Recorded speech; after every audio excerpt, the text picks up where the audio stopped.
The Pittsburgh Steelers' 2025 offseason has been nothing short of an emotional rollercoaster for fans.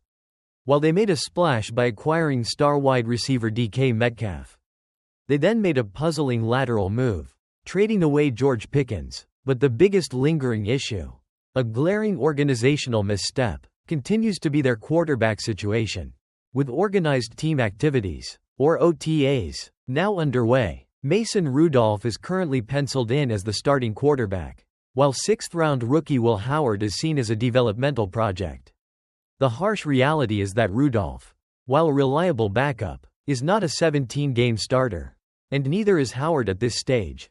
This is precisely why the organization has been in a holding pattern for over 2 months, anxiously awaiting Aaron Rodgers' decision, a wait that continues to frustrate the fanbase.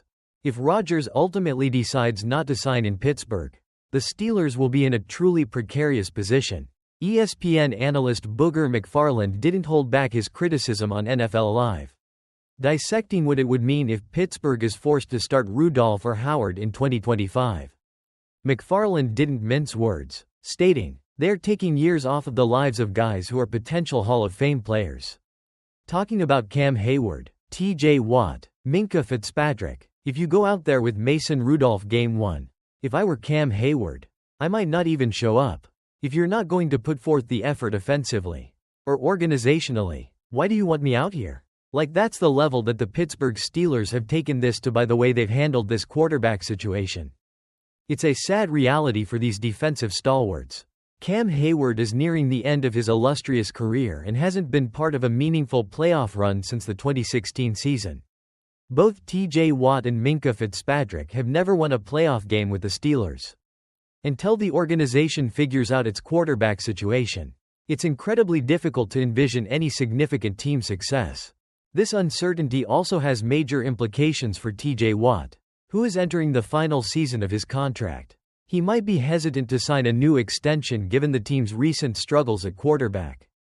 Signing a new deal with the Steelers would essentially be a bet on Pittsburgh being able to find a true franchise quarterback in the 2026 NFL Draft.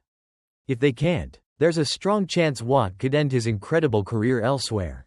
Of course, there's always the wild card, Will Howard. As a 6th-round pick, expectations are low, and there's no guarantee he even sees the field. But if Rodgers doesn't sign, Howard could certainly replace Rudolph at some point in 2025. While McFarland's comments weren't meant to diminish the rookie, he did add, "Will Howard may be a good quarterback someday down the road. He ain't winning nothing right now for the Pittsburgh Steelers. Still, we've seen surprising runs before, like Brock Purdy leading his team to the NFC Championship and Super Bowl as the last pick in 2022. However, until that lightning in a bottle moment happens, or a proven commodity like Aaron Rodgers arrives, it's clear the Steelers' organizational missteps, particularly at quarterback, are costing their star players more than just wins. They're costing them precious opportunities for playoff success."